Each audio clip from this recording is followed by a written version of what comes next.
Celtic and Rangers join the Premier League. Why have them work their way up the English football pyramid when you can just replace Fulham and West Brom? Because, you know, who'd really notice if they weren't there? While a deluded Neil Lennon believes a loan move for Brighton's Shane Duffy will be enough to mount a title challenge, Steven Gerrard sets to work on prepping his Rangers side for a standard above the standard below the Austrian League.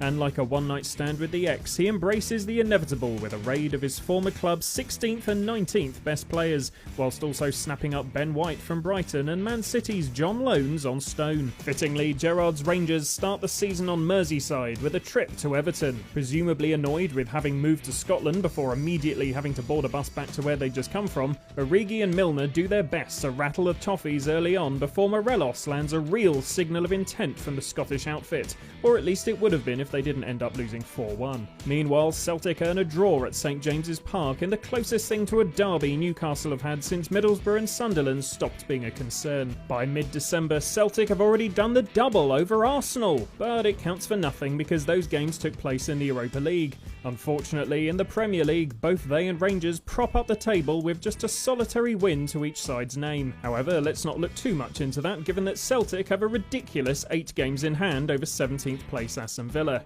Such is their commitment to still playing in the Betfred Cup. It's time for the Brendan Rodgers Derby, or is that the Neil Lennon Derby, given that he used to play for Leicester? Who cares? Either way, it's the sort of occasion that made us all fall in love with the beautiful game in the first place. Despite defeat, Edouard's fine form drags Celtic out of the relegation zone in January, whilst Rangers remain rooted to the bottom. However, after their right said Fred Cup distraction up north ends with Stevie G clinching his first trophy as manager, Rangers earn a point against his boyhood club and then a win over his boyhood club. Well done, lads. See what can be achieved when you actually fulfil your fixtures. But for Celtic, the absurd fixture pile-up has resulted in a double-header against Man City, followed by back-to-back Old Firm derbies, all in the space of about 48 hours. Celtic lose to Man City twice, and the spoils are shared in the long-overdue derby at Celtic Park before a 4-1 win at Ibrox later that evening. The result sees Celtic soar to the lofty heights of 14th as they laugh at their bitter rivals all the way down in 15th. By May, Celtic have actually managed to break the top 10 courtesy of glory in the second Brendan Rodgers derby, while an impressive 2-1 win over Tottenham for not-so-impressive Rangers at least sees them mathematically safe for another season. Rangers finished the season in 15th, with Celtic 4 points above them in 10th.